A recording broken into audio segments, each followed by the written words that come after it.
It's Wednesday. Grab your goat, grab a drink, grab some popcorn because it is time for the Witches Movie Coven. Yay! I keep waiting for my live studio audience. I am Patti Negri. I am one of your hosts. We have the beautiful Heather Greene. We have the handsome Richard-Lael Lillard. We have the beautiful and a little bit sniffly Courtney Buckley. We have Jason Mankey in the others and the ethers and the other worlds, and we were hoping he is going to show up. He did a fine job of being me last week, Patti Negri, when I was down way under. I'm going to let everybody introduce ourselves first and save it. So again, I'm Patti Negri. You probably know me from the Witches Movie Coven is here. From, hi, what is the name of my show again? The Witching Hour with Patti Negri. Or my many, many appearances on Ghost Adventures or working with the Ghost Finders. Or my penchant for goats and Barbies. Who are you, Heather Greene? I have a penchant for dolls, similar to you. But besides that, I am an author. I wrote Lights, Camera, Witchcraft about movies and with witches in American cinema. There's the cover. Thank you, Courtney. And I am also an acquisitions editor at Llewellyn and a journalist that covers witchcraft and occult topics in the mainstream media. So I do a lot of things, all these things. Richard-Lael. Hello, I am Richard-Lael. I do a lot of things. Richard-Lael is one name, not two. If I were just Richard, I would be. Anyway, I am known as the Gentleman Psychic. I'm here in New Orleans. I am working on a few things that are hush-hush. Also, I just did the foreword for Magic at the Crossroads through Llewellyn Publishing. Thank you, Heather Greene. Jason is psychically telling us that he is in the waiting room, but we haven't seen him yet. We are all very psychic, and we got the message. Courtney, how are you? That's me. I'm not great. I am sick, so I don't know how long I'll last here, but you guys may know me as Ghostbait on Scared and Alone. You may see me around Salem doing tours, or, just Disney, because I can't get enough. That's where I was last weekend. Yay, congrats. All right, and he's here. Jason, just introduce yourself. I've somehow psychically beamed into the show. I'm wearing this hat for Heather Greene because I know how much she loves Yule things before Thanksgiving. I write witchcraft books. And like Courtney, I'm also sick. So, woo! Woo! All right, so you got a sick coven tonight. Thank God germs do not go through, or gods, or goddess says that germs do not go through computers. Oh, and we were talking about where we're going. Anybody in the Dallas area, I will be there all weekend doing workshops, seances, private sessions. If you go to Miracles of Joy in Louisville, I'd love to see you. It's a real nice, intimate thing I do twice a year. So join us there. And then I'm going to come home and sleep. So anyway, we are doing the movie She Will today. And before we go there, since we don't know how long Courtney's going to last, Courtney, do you want to give us your movie quote before we go into Richard-Lael's explanation and Heather's explanation? Let me pull it up here. I feel like I only have one, and I feel like it sums up the movie perfectly, so that with no spoilers and no explanation, you can hear the quote from the movie and know exactly what you're getting yourself into. So the quote was, "Charming, scout camp with a touch of Guantanamo." Best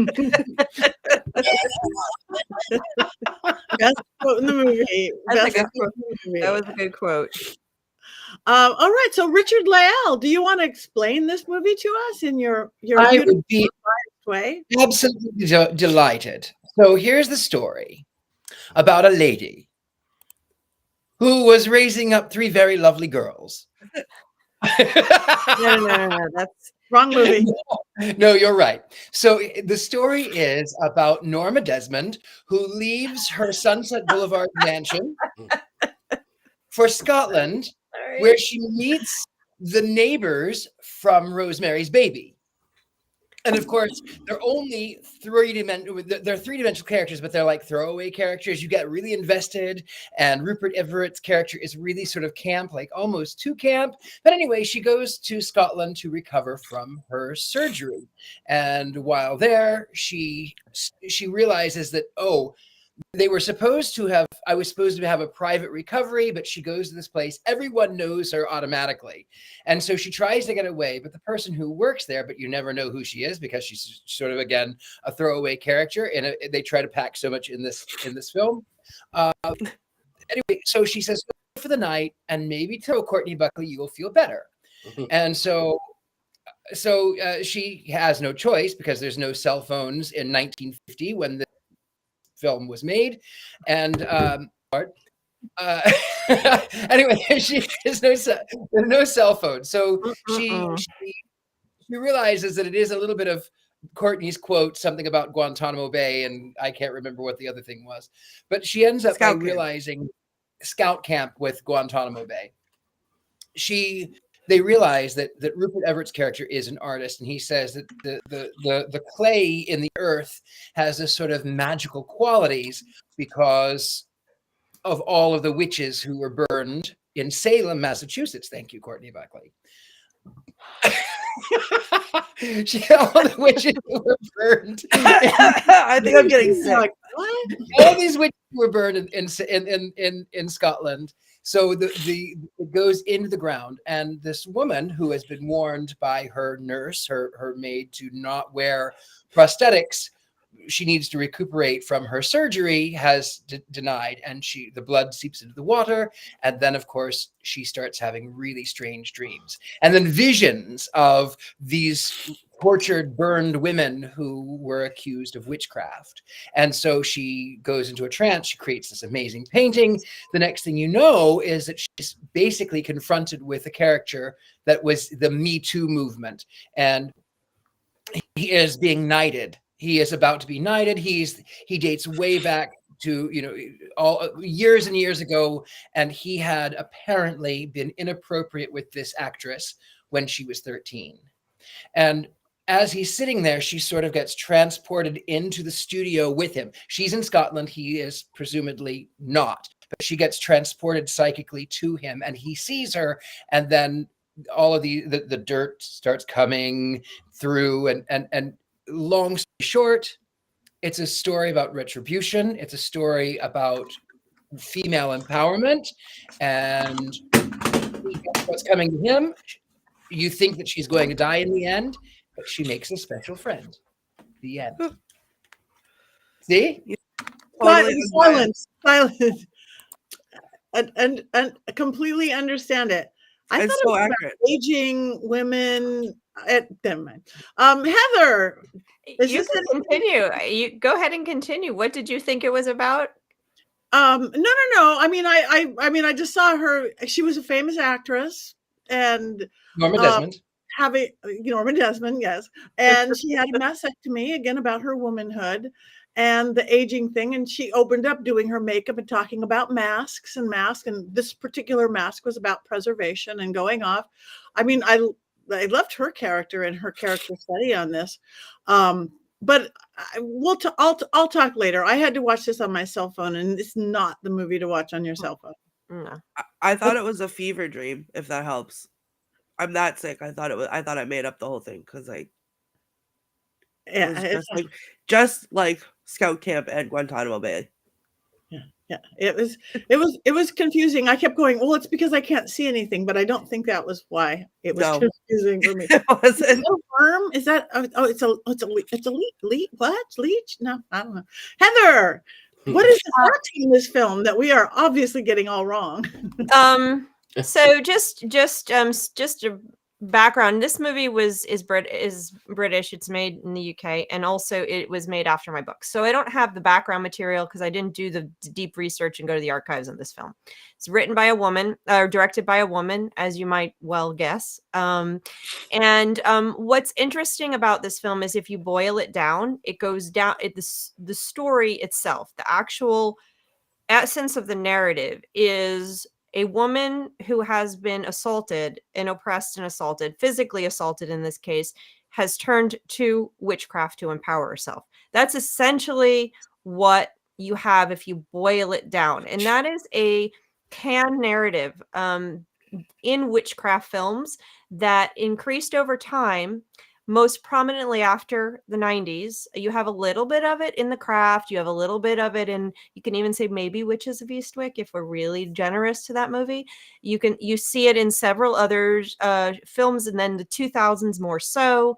If you think about like the movie The Conjurer, not The Conjuring, The Conjurer, a lot of the paranormal witch films have the ghosts come back, and they were wronged, they were raped, they had a kid and the man left, whatever, and they come back to haunt the man and the culture that allowed them to be harmed. They turn to witchcraft for that, whether in death or before. Now we see it even more so after the 2010s.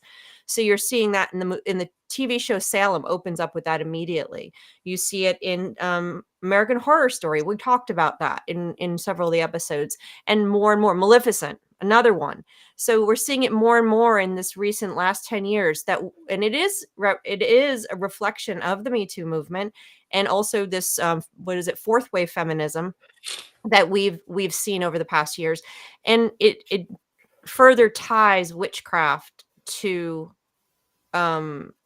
women's power, which it's always been linked to, but this is again another way to do it. This is a way, and this pretty much is saying, well, women turn to witchcraft to connect with each other, to connect with the land. Another I don't want to say it like that. Another trope for the thing, women are connected to the wilds of the land, which you see here, and it's all connected, bringing them back, connecting them, and empowering them in a world that otherwise is out to oppress and to harm.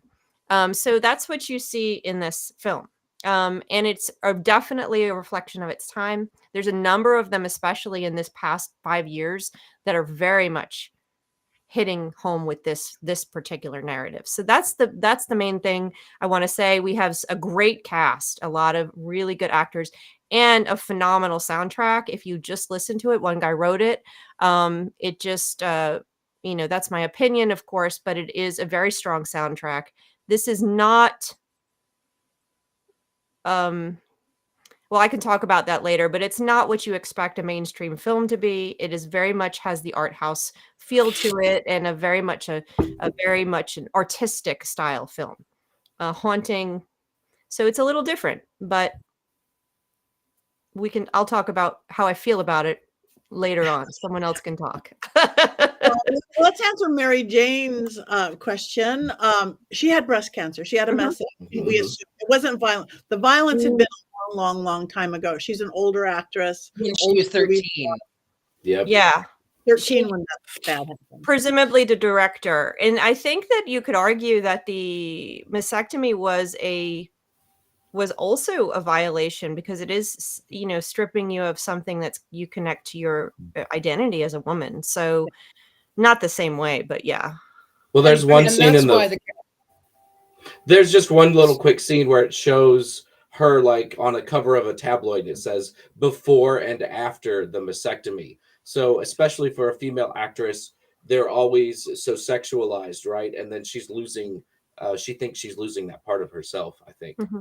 There was also that scene that was really powerful that, it started with her wanting to wear the prosthetics and it was too soon. But then at the end, she was standing naked in front of the mirror, just herself, as she was coming into her power, which I thought was pretty cool. Yeah. I was just about to say that, Courtney, but I should also tell Lisa, no, it's not actually Norma Desmond, character of the Norma Desmond. She's not Norma Desmond on Sunset Boulevard in 1950. That was what I was alluding to. She's not Norma Desmond. I can't remember her name. Veronica Gent. Veronica Gent. But she's playing. She's Alice Krige. Alice Krige. Yeah. And she is incomparable. Her acting skills are. She was the one who played the witch. Also, I have to say that she has been scaring me to death since I was 2.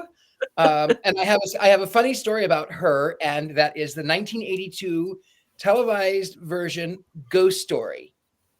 And for those of you who haven't seen it, I'm not going to go into a long detail, but she's this woman who is in the summer place, like she's just staying there for a little while, and she runs into all of these old stars from the, you know, they're the 80s, but they're in their 80s in the 80s.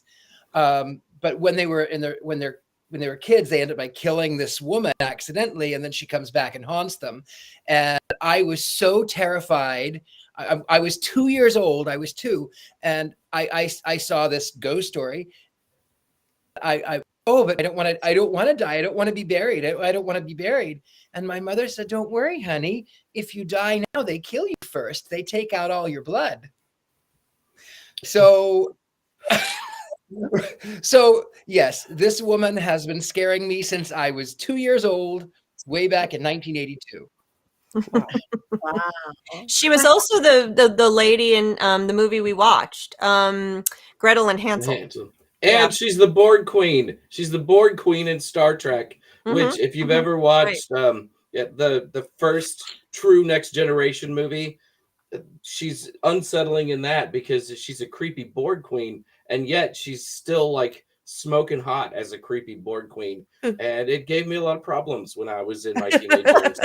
A lot of problems. Probably not over them yet. And this one woman, how much she's affected everybody, you know. Yeah. There's Norma Desmond. Let's just be clear. That's Sunset Boulevard. That is a totally different movie and different actress. That's not the same thing. That's so funny. That's awesome. In the beginning, she was so Sunset Boulevard. In the beginning, She was. Absolutely. I think that, yes, I agree completely. I understood that reference immediately when you said it. I laughed. Like, yep, that's who she and was. you have to admit too, the people at the retreat were so the neighbors in Rosemary's Baby. Completely. Yes. Yeah. Yes. Except they weren't witches. Well, they weren't witches, but they did witchy things. Like there was that one who was chant, like whatever that was. The They were dancing. New agers. It felt like a battle between witches and New Agers, is what it That's felt what like, I got. right? New I'm with agers. Patty. Yeah. The new Yeah. agers. The old religion versus woo, something like that. Yeah. Woo-woo. Mhm. I'm going to agree with Robert there, who says that what our explanation may help a little, but it's still confusing. Yeah. And because it took me a while. And again, I'll gladly go first. Be fairly short. I did watch it at 1:32 in the morning last night on my cell phone because I didn't want to get up. And it's one of those dark, eerie, slow, beautiful scenery movies that you should never, ever, ever, ever watch on your cell phone because it's dark on a big screen. And I really was going, leeches? I couldn't figure it out. Why is there snails everywhere?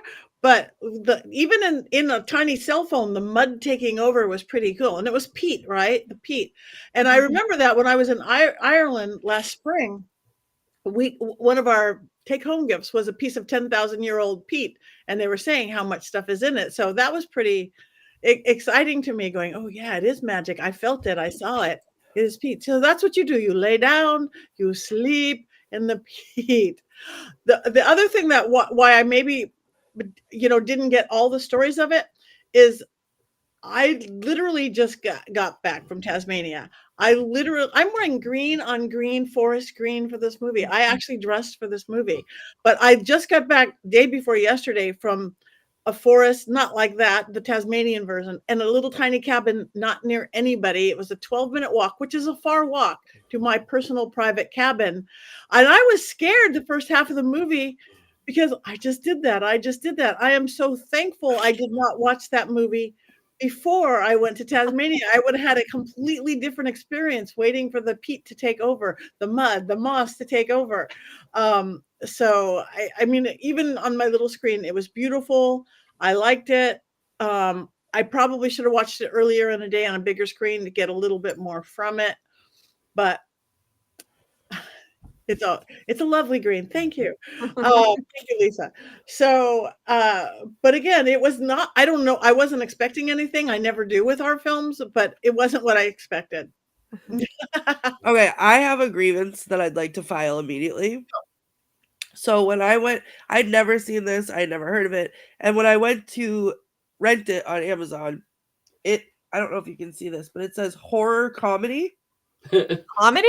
Yep, it says it right there. So I thought, okay, like maybe this is one of those movies that I love that's going to be so bad it's hilarious. And no, that's not what happened. No. So you thought this Comedy. was going to be like Your Highness, a horror comedy movie. Yes, exactly, actually. And I feel like there was a lot of things that I did like about it. I think the forest was my favorite character because the scenery was really beautiful. And I really, really actually liked the idea of the history being in the ground, in the peat. And the scene where she paints with the mud or with the peat was like incredible, I thought. But that's about it. Like the rest of it, it's like, I feel like, you know, I've never taken psychedelic drugs and I feel like I have now, so I don't need to try it. Why there was snails fornicating is beyond me. Like it was so trippy and weird and like not in a way that made it enjoyable for me. And I got it. I understood it. My camera is like so out of focus now because I did that. Hold on. Oh, look at my little haunted mansion phone case. Okay, that's better. It was not like trippy in a good way for me. It was confusing. I understood the premise. I understood what was happening. Normally, I'm all for the woman empowerment thing, like that trope I love, but it was just like predictable. I feel like, and it shouldn't have been because it was so beautiful and so dark and so eerie that I feel like they could have gone someplace different with it. And they had a good concept, and then to me it fell flat. I don't know what I expected, but it certainly didn't meet any of my expectations. I think that a lot of it felt rushed for me. Yeah. There were a lot of those kooky people, the New Agers who were at the camp Guantanamo. Absolutely loved them a little more. I feel like that they were just trying to pack so much into it that really it could have been a mini series, like one season of a mini series or something, because really, like Jason said, it is sort of the New Age and the old religions coming, like this sort of fight between the two. And the characters automatically they recognized this actress. They were all kooky and weird in their own right. Though I do think that Rupert Everett's character he was trying to be too funny in a space where I don't feel like he should have been so funny. Like I just felt like he was a little too camp. Thank you. Character wise, I wanted to know more. Like the nurse, she was always there being the nurse, and then like the rape scene came out of. I mean, I get it, and the ground took her over, but it was a little confusing. See, and I saw that scene coming from the minute she put the mushrooms in her mouth. Like it was just, you know what I mean? Like, and it's the beginning was so slow. In a good way, in a way that I thought, okay, I don't understand this yet, but it feels like it's going to be one of those ones where like the realization comes crashing down onto me and I'm going to be so excited about it because it was so beautiful and because it was so dark. And I feel like it got to a point where I think it was the painting scene. And then I was like, okay, I'm intrigued. Here we go. And then it didn't happen. It was like Richard-Lael said, it was so rushed at the end, especially at the end, that I feel like we missed out on so much. And what was that? I'm sorry, we're not doing the whole share chat. Like she was painting, and then somebody goes, "We're done." What was that to show that they didn't really care about what they were doing, the art of the place? Because, like, okay, you're being artist now. We're done. It's 2:00. So that was Joel's schedule. I feel like I watched an entirely different movie from some of you. I feel like I'm usually like the least perceptive movie watcher in the world. There's my girl. And then I felt like I got this. I mean, there's the witches who were burned on that ground and they become a part of the ground. And because she is oppressed, the actress, the witches reach out from 200 years ago and they form a bond so that she can be empowered and she can get the revenge on the person who really stole a part of her life. I thought it was great. I love that idea of witches from hundreds of years ago embracing witches of today, or people who are going to be witches by the time the movie is over. And there's something in the movie about like they used to mine charcoal there in that ground. And that's important. And that's important because the charcoal then is the burning of the witches becomes a part of the land, like the charcoal that was already on the ground. They become indistinguishable from each other. I love the term witch feathers. Yeah. I watched that movie too, Jason. It just wasn't very good. I'm gonna have to agree with Jason on this one. And I watched a very powerful movie. There were instances where she uses visuals as symbolic representations that push the boundaries. Some of them could have been pulled back a little bit in some places, I think. But again, this moves more towards art house film than it does to mainstream. So you get a little bit more of that. And some of it worked, some of it was a little pushed, but mostly I didn't think this was rushed at all, because I think the focus was the inner process of the actress and her relationship with her nurse, and that's all. And everybody else were just mirrors bouncing off of the process. I think the other guests were there just as decoration to represent the real world, more oppression, more superficiality, more people who don't really care about anything. They're just there. The one woman just dances the whole time, new agey, whatever we want to call her. The artist is just ridiculous. The several of the men make sexist comments. The women just don't seem to be together. I mean, it's like reality sits there very close, looming. And then you have this gorgeous forest, which definitely is a character, and it's really about her process. So so it just moves through. And the one thing about this film that when I watched it the first time, Devin Hunter, if you don't know him, podcaster, author, he brought it up to me, and we talked about it on one of his podcasts, is that it reminds me of the work I did in feminist film theory and feminist studies. It really reflects something that's very different. And I don't want to gender things that don't mean to be gendered, but this movie is not told in a linear fashion. There is a linear, it's not told with words and dialogue in a typical linear fashion, this story. We do have a linear story. We have a little bit of one, of course, but this movie is told with sound and memory and feeling and imagery. And if you link that concept to what we know of witchcraft, again, I don't want to gender things, but in this case, I'm going to do it. Usually those kind of things, visual imagery and memory, we link to the elements of water, for example, which are typically in traditional witchcraft feminine. We also typically in feminist film theory will link linear storytelling to masculine. And we also think about linear storytelling being focused on dialogue and action driven. Of course, if you tie those to the witchcraft elements that we know, those are going to be fire and air. Okay.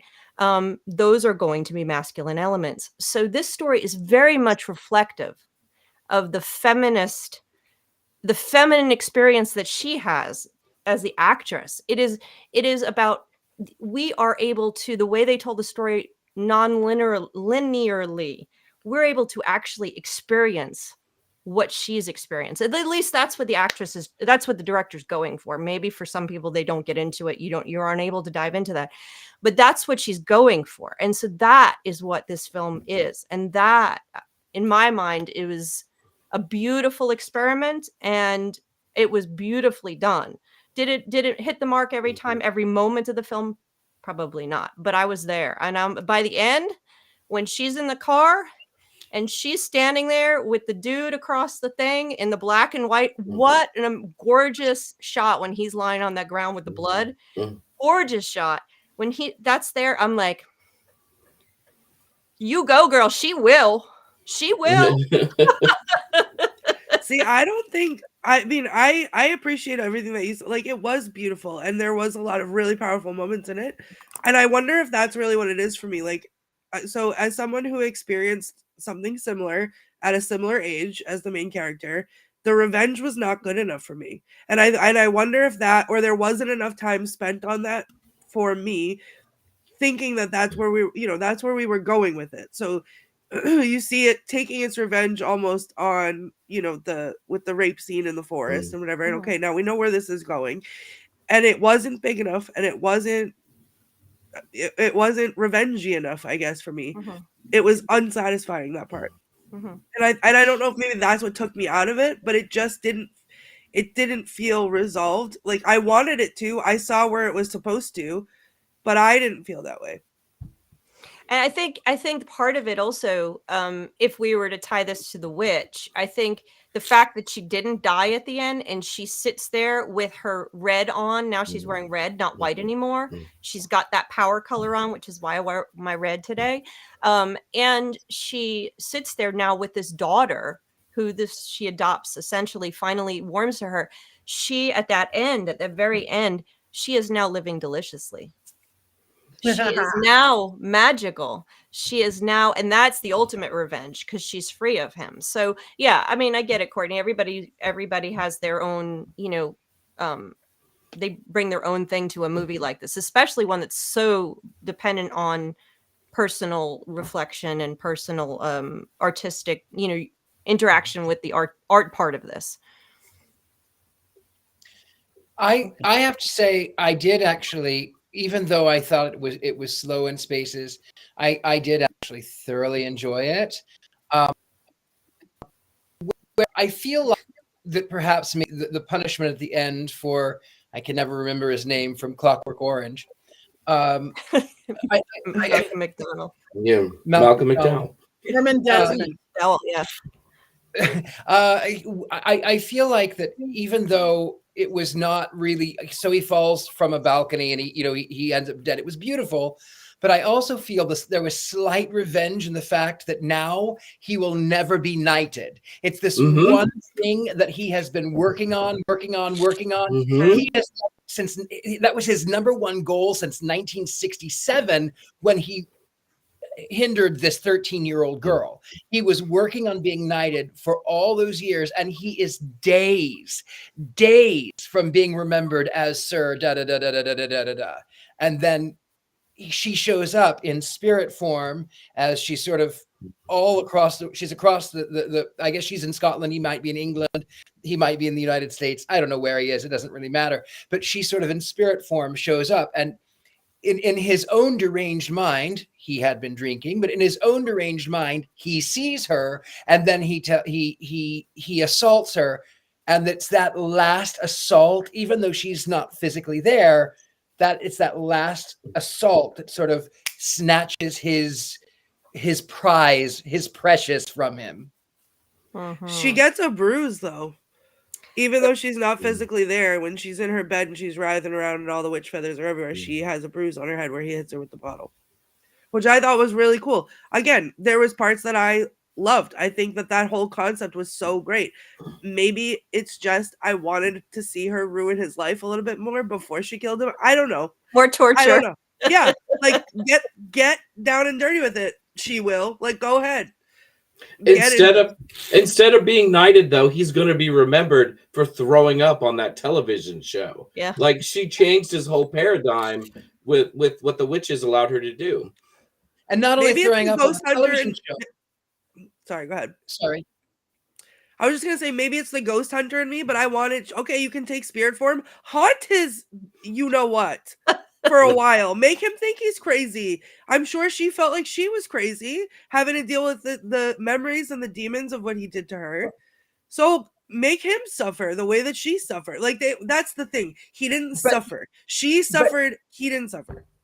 But he did suffer, because not only did he throw up on that television show, the host of the show basically accused him of harming a little girl. And now it's common knowledge. So now he lives as this grapist. He's a grapist. And he he now has to, his all of his legacy has been erased. It's just like Harvey Weinstein now. No matter what Harvey may or may not have done, from now on, Harvey Weinstein will only be remembered as a rapist. Yeah, but like make him live with that. Like that's what it's missing to me. Exactly. Alicia's comment right here. Make him think he's crazy and miss being knighted while being alive, then kill him. I mean, that was the unsatisfying part to me, and I think it just ripped me from it. I really do. I think I want to address first of all, hi Aaron, said hi Heather, and one of the questions I'm confused. Who's it? Lisa said I'm confused. So one of the things one of the reasons everybody's so confused about this is what I was talking about earlier, is that it's not told clearly linearly. We keep getting we get her story in these chunks and pieces, and a lot of them are visual, so you have to put them together over time to figure out exactly what happens. Like, who is this? Why are they here? That piece, that sort of, it's put together almost like a memory or a dream, and we're kind of in that, and so it takes a while to get that, and that's why I think a lot of people are confused. But the basic story is there's a woman who is abused as a 13-year-old actress when she gets her stardom, and then lives with that. And this is where she, at the end of her life, or later in her life, I don't want to say at the end of her life, goes to this retreat and reconnects with witches through the land, through the forest, and gets revenge. I mean, that's sort of what you're looking at, but there's so much more to it. But it's not told in a very clear format. It's told almost like dreams in parts, and we have to figure it out. That's why everyone is so confused, I think. But I think it was you, Jason, that said it, that connection, the connection to the forest and to the wild, and I have a whole section in my book about this, is something that's very much a part of the witch's legacy. I mean, dating back hundreds of years. In a lot of cases, the wild is seen as the place of the devil, like we saw in The Witch. It's the evil place. It's the place you don't want to go to, because that's where the magic is. That's where the unknown is. It's not controlled. It's not ordered. In a lot of movies, we see that as dangerous. Horror movies especially. In this case, it's dangerous, but it's actually comfort. That's where you get saved, which we see that as an interesting part of The Witch as well. It's dangerous, but then she goes into it, and there's the witch. So I think that in this case, you see a different aspect of this wild, and a lot of the imagery she puts up, the spider and all these bizarre natural images, are supposed to increase that tension and also show that nature and the connection to it, which is gorgeous. It's new and fresh. So beautiful. And I don't want anybody to think because I was confused at times I didn't love it. I absolutely loved it, even on my small screen. I loved confused. I loved the fear that I took it to pointed to something in my life. And to your point, Heather, when you were saying what they always say, the forest is people make it evil. To me, whatever the they are, anything that's powerful, they like to tell us is evil. Because it's powerful. It could be evil. It could be uncontrollable. It's doable. Even from superstition, like the number 13, breaking a mirror, walking under a ladder. These are all things that are powerful. You can make them what you do. It's energy behind it. And the same with the forest more than anything. Mm-hmm. Yeah, it's an untamed space. It's uncontrollable. So it's scary. So it's bad. It's evil. I will say, for all of the things that I've said thus far, I loved watching her get comfortable with the forest. Like, I loved the process of her brushing her fingers along the branches, because that's what I do when I'm outside. I touch everything. And so that felt very familiar to me in a way that was comforting. So I really liked watching her open up and be able to do that. And again, I loved the whole, like, when they got there and they said, you're going to be drinking, the water has peat in it, so you're going to be drinking it, like, just get over it because it's going to happen or whatever. And then the mud gets tracked in the house and all this stuff. And like the realization of the ashes of the burned witches being in the land, and like the land remembers, and that was extremely powerful. And I think like that is such a cool concept. And I just would have liked to see something I would have liked that concept just done a little bit differently. I agree. And also, not only does the land remember, Pepperidge Farms remembers.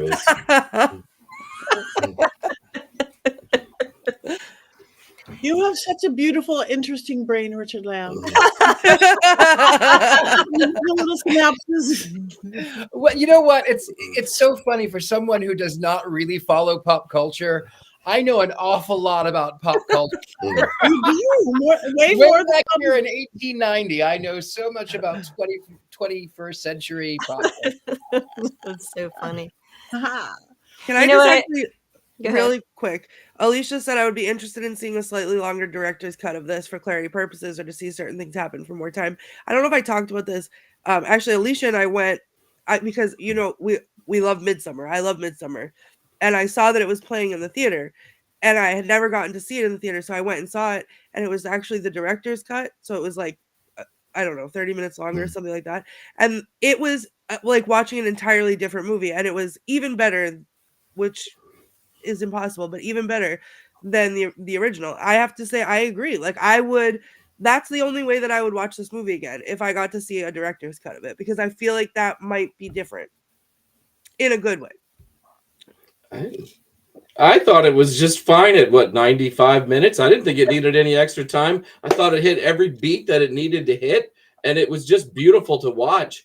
I could just watch this again just to look at the visuals of the whole thing. And It looked like and the music was great too. I noticed that while I was watching. It looked and sounded like nothing we have ever done on this show before.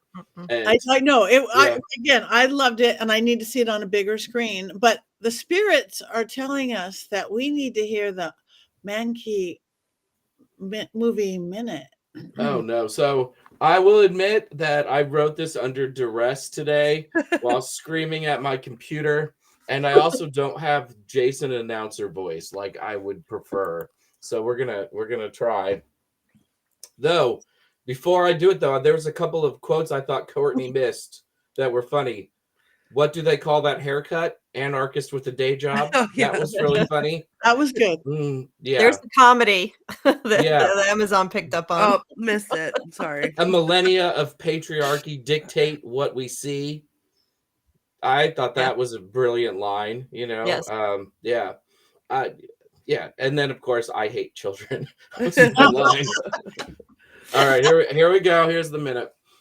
She will get revenge. She will play in the mud with charcoal. She will be mean to her nurse, and then she will be nice to her nurse. She will have solitude. She will connect with the witches of the past. Come to the dark and spooky Scottish Highlands and connect with a power that is hundreds of years old. Less a horror movie, but more a meditation on the long overdue Me Too movement and one woman reconciling her present to her stolen past. Enjoy the rare movie where the main protagonist is a woman over the age of 50 who is seriously badass.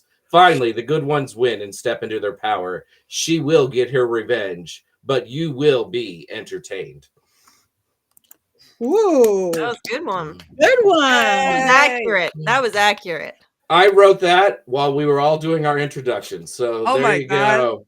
No wonder you had that face on. I did. I wasn't paying attention face. Oh yeah. I was struggling today. I'm sorry. No, you're writing. You're writing. That's all good. So I guess what we need to do now, before introductions, before anything, we need to vote on this film. She will. So again, we want everybody out there. We know a lot of you watch this movie. Wands up, wands down.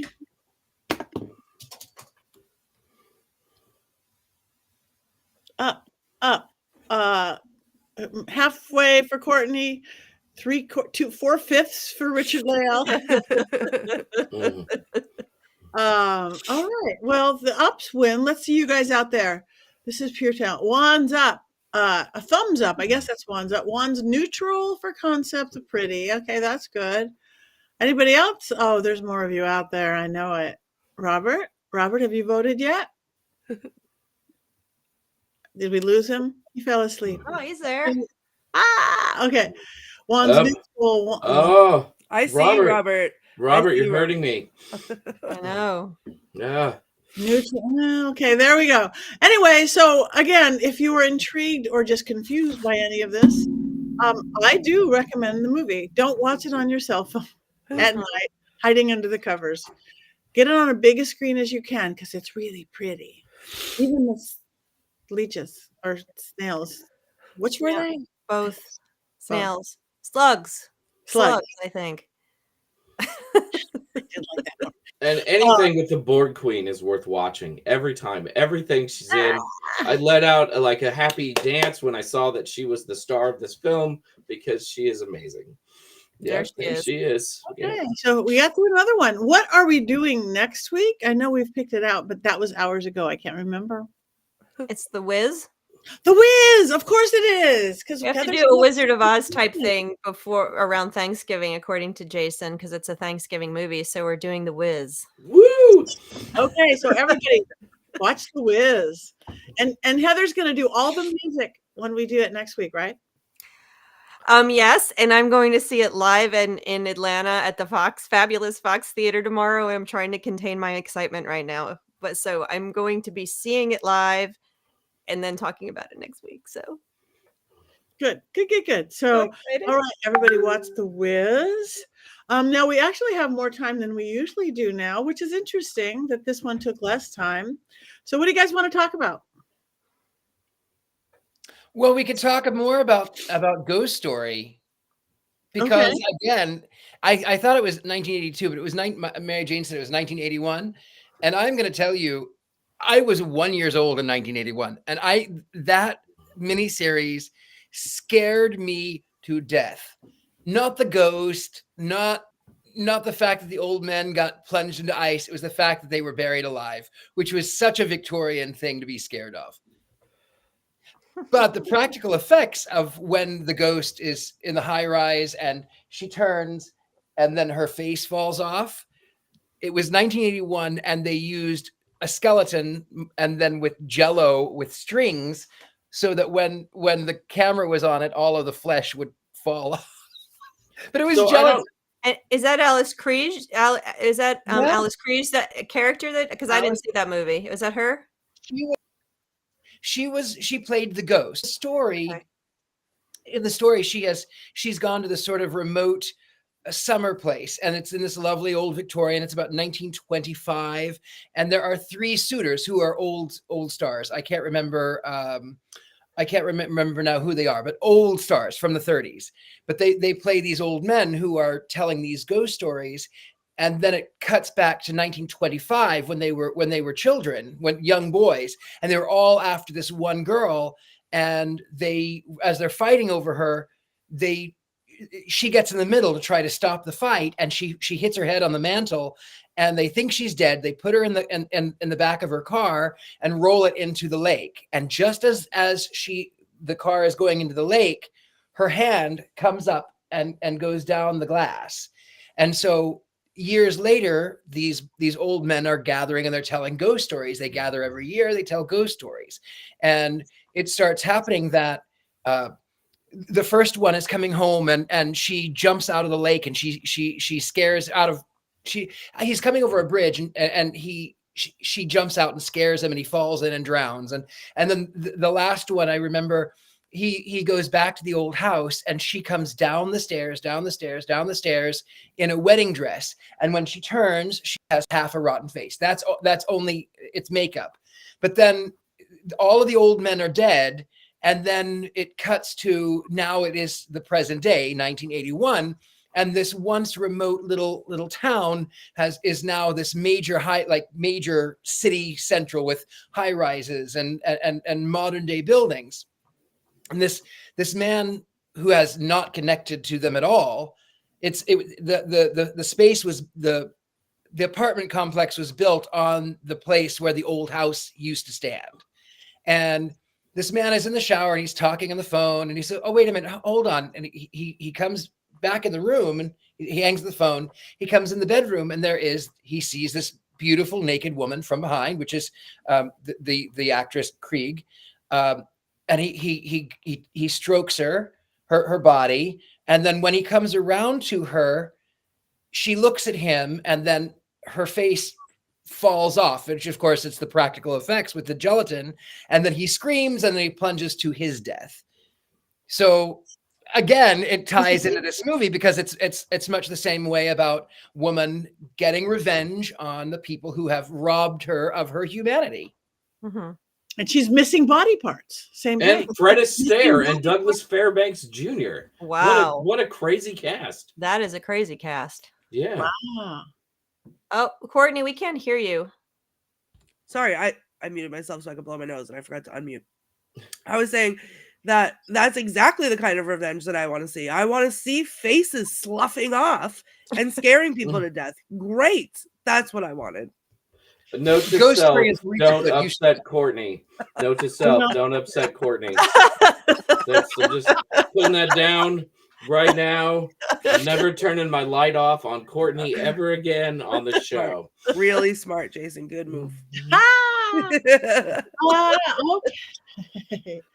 Well, before we do little introductions, we do want to remind everybody to go to Mystery Control. Mystery Control. So you could have Richard-Lael pillows. You could have Patty's Power Panties. You could have Bro Witch shoes. You could have T-shirts. You could have hoodies. You could have yoga wear. You could have cookie up, down, and sideways. You could have a goat and popcorn. And mysterycontrol.com. And just you, don't tell anybody. Use code Patty for 25% off. We are practically giving it away.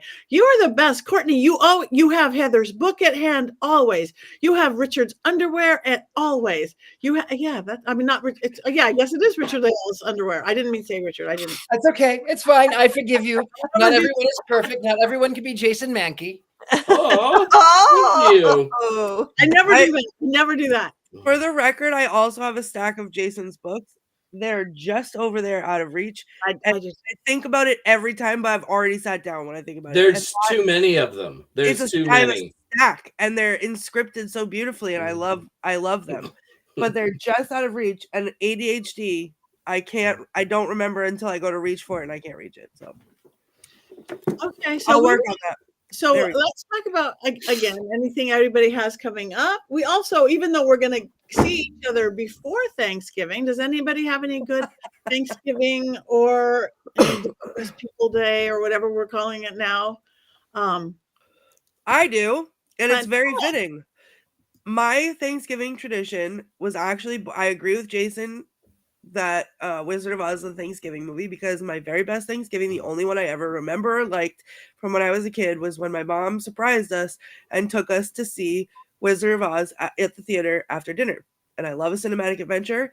So my son and I, when this happened, when we became our own little family, decided neither one of us likes Thanksgiving dinner. We don't like the obligation of having to sit through a Thanksgiving dinner. So we nixed the Thanksgiving dinner altogether, and our tradition is to go to the movies. And this year, very exciting, it's his first year of watching rated R horror movies, and coming out just in time for Thanksgiving is Thanksgiving, a slasher movie. So we will be going to see that. That's hysterical. Thanksgiving is my favorite holiday, so I'll be cooking a giant meal for my friends. I think we have 4 people coming over, so it'll be 6 of us. Very, very excited. I've already started doing my pre-prep, and I brought up my Christmas dinosaur today and put him on the porch. His name is Reggie, and my Christmas llama, her name is Sparkles. So they're there. I'm ready. I was getting a holiday envy from you guys on our little chat room, all you guys with your holiday decorations. I just took down my skeleton from Halloween like yesterday. Well, I'm going to say too, though, that I have all of my Christmas decorations up, which are none because I do not celebrate Xmas. And I don't put mine up until the weekend after Thanksgiving. I refuse. I like this nice quiet period, and we just finished our Samhain and took down all of that. We like to leave the gourds, the decorative gourds out and all of that, and let that have its time. Sorry, Jason. The gourds are still up at my house. That's fine. They do not come down until after Thanksgiving. We will fight this until we but die. The lights are outside. The lights are up. Nope, the lights not yet. Are up. It's not happening. I'm going to blow the lid off of both of you. My Christmas tree is still up from last year. Well, that's a whole nother issue. A little And my great skeleton stays out year round as well.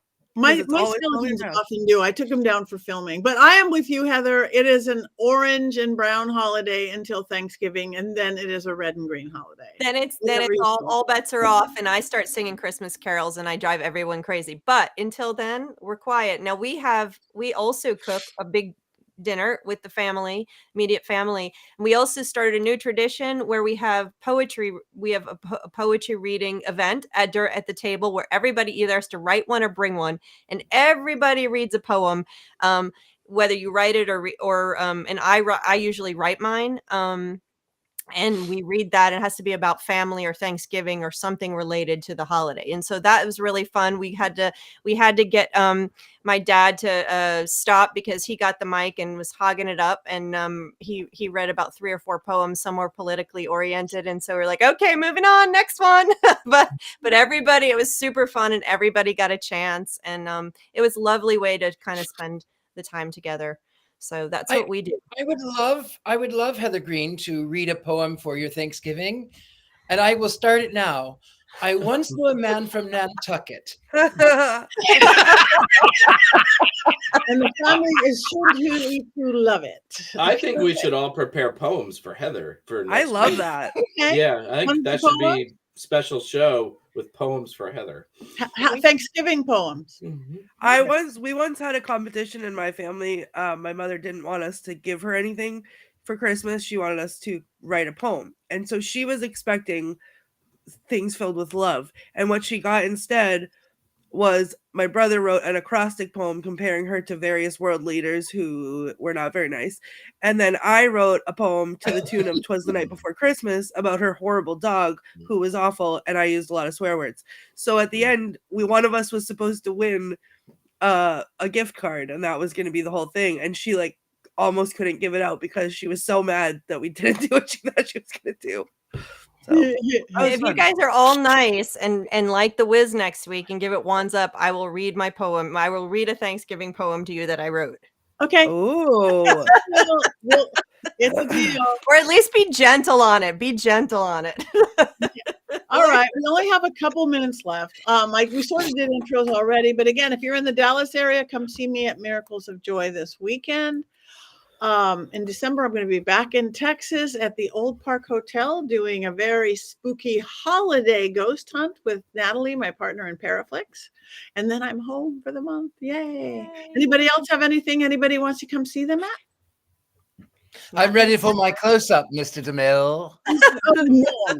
Norma. So, all right. Mystery Control. You guys like us, follow us on social media. We don't know why, but it is an important thing. So Facebook, Instagram, whatever things we do, follow us both as Witches Movie Coven and Mystery Control, what we wear, and each of us individually by our name or something dang close to it.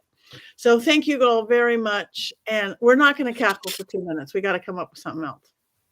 I was just going to say earlier, if you don't put your Christmas lights up early, there are no Thanksgiving lights. Nobody puts brown lights up. So, I mean, what else do you do, right? No, nothing. Yeah. look at this. I want postcards of this. That's beautiful. I want postcards of that. Yeah. Put that back up. Put it back. Yeah, Put that back up. There we go. Look at that Look Black at Phillip. him. What do you look at my Black Phillip? He likes that. He's so He's handsome and evil. He is. I love That's him. the happiest Black Phillip I've ever seen. Mm-hmm. I love well, him a even lot. the Grinch can have a heart that grows 3 sizes in one day. All right. Okay, we are getting close to it. Not quite yet, though. Anybody else? Anything come up? You guys? Holidays? Go. I celebrated Christmas a little bit early because I was at Disney last weekend for Mickey's very merry Christmas party. You're welcome. And we saw some pictures, and you look like you're an 8-year-old on crack. Yes, that's an entirely accurate way to describe me on Disney. I did become an annual pass holder, so if anyone can come up with an excuse for me to go back to Disney anytime soon, I'm on the lookout. I'm watching those plane fares like a hawk because I'm ready to go at a moment's notice. My park bag's still packed, ready to go. I love it. All right. So Disney, witches, covens, forests. We covered it all. Counting Board the queens. Okay, we are there. We are there. We're there. Ones up. We got the ones neutral. We got the goats. We have something to drink, but mine's gone. So it's time for me to go teach a class. So on that note, everybody join us. 1, 2, 3.